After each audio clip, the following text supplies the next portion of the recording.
여권 대선 주자들 가운데 지지율 1위를 달리고 있는 이재명 경기지사가 차기 대선 출마를 공식 선언했습니다. 강력한 경제 부흥 정책을 즉시 시작해 위기를 기회로 만들겠다고 강조했는데요. 국회 취재기자 연결해 자세히 알아보겠습니다. 이승국 기자.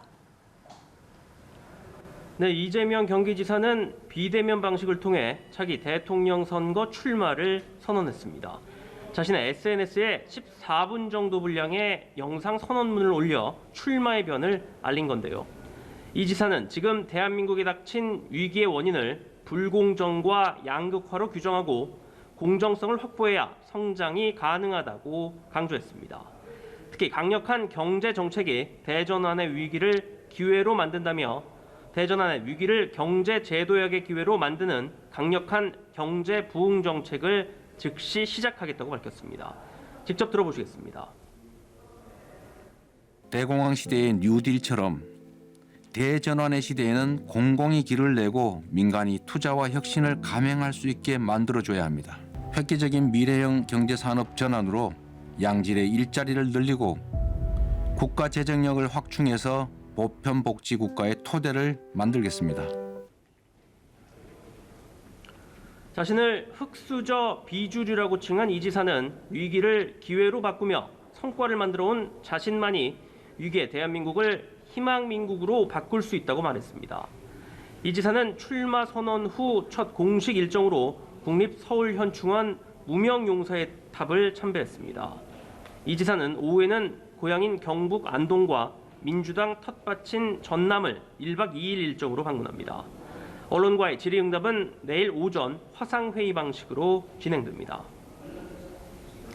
네, 이로써 민주당 주자들 대선 경선 예비 후보 등록을 마쳤고요.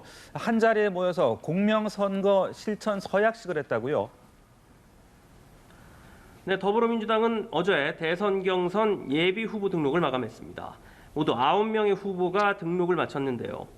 9명의 예비 후보들은 오늘 오전 한 자리에 모여 공명선거 실천을 약속하는 서약식을 하고 취재진과 질의응답 시간도 가졌습니다. 사실상 첫 상견례 자리에서 후보들은 덕담을 주고받으며 화기애애한 분위기를 이끌었지만 서로에게 질문을 하는 시간에는 견제성 발언이 오가기도 했습니다. 한편 민주당 김두관 의원은 조금 전인 오전 11시 국회 본관 앞 계단에서 대선 출마를 선언했습니다. 김 의원은 과감한 자치 분권과 급진적 균형 발전으로 모든 지역이 골고루 잘 살고 힘없는 사람들이 차별받지 않는 나라를 만들겠다는 포부를 밝혔습니다. 네, 그리고 오늘 오후에는 본회의가 예정돼 있죠. 어떤 법안들이 올라와 있습니까? 네, 오후 2시에 본회의가 열립니다. 오늘 본회의에서는 소상공인 보호 및 지원에 관한 법률 개정안, 일명 손실보상법이 처리될 예정입니다. 손실보상법에는 코로나19로 인한 영업 제한 조치에 따라 피해가 발생할 경우 손실보상심의위원회 심사를 거쳐 보상을 하는 내용이 담겼습니다. 다만 쟁점이던 소급 적용 조항은 빠졌습니다. 손실보상법과 함께 어제 민주당 단독 의결로 법사위 문턱을 넘은 국가교육위원회 설치법도 상정됩니다. 국가교육위원회는 중장기 교육제도 개선과 국가교육과정 기준 수립 등을 담당할 대통령 직속 교육기구입니다. 여야 원내 지도부는 오후 본회의 전까지 상임위원장 재분배 문제와 관련한 협상을 이어갈 계획입니다.